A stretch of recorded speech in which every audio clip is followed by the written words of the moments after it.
Në muajin shtator 2025, indeksi tërësishëm i harmonizuar i çmimeve të konsumit është rritur me një mesatare prej 4.7% në krahasim me të njëjtin muaj të vitit të kaluar. Kjo rritje e çmimeve është kryesisht e shpjeguar nga ngritja e çmimeve në disa grupe dhe nën-grupe të klasifikimit të konsumit individual sipas qëllimit. Sipas një raporti të publikuar nga Agjencia e Statistikave në Kosovë, ndryshimet më të mëdha janë vërejtur te grupet si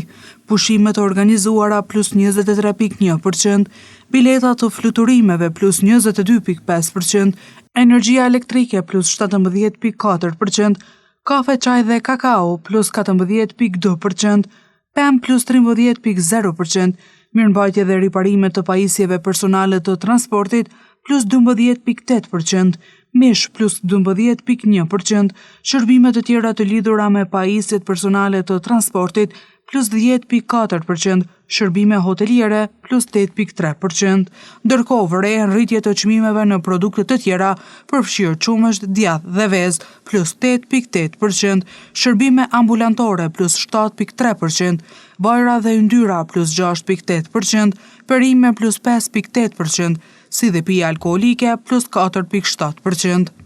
Nga ana tjetër, disa produkte dhe shërbime kanë përjetuar ulje të çmimeve, përfshirë karburantet dhe lubrifikantët për pajisjet e transportit personal, të cilat kanë pësuar një rënje prej 3.1%. Ky ndryshim ka pasur një ndikim të vogël në indeksin e tërësishëm të harmonizuar të çmimeve të konsumit, me një ulje totale prej minus 0.2%. Ky raport tregon se çmimet e konsumit janë vazhdimisht në lëvizje, duke reflektuar faktorë të ndryshëm ekonomik që ndikojnë në ekonominë e përditshme të qytetarëve.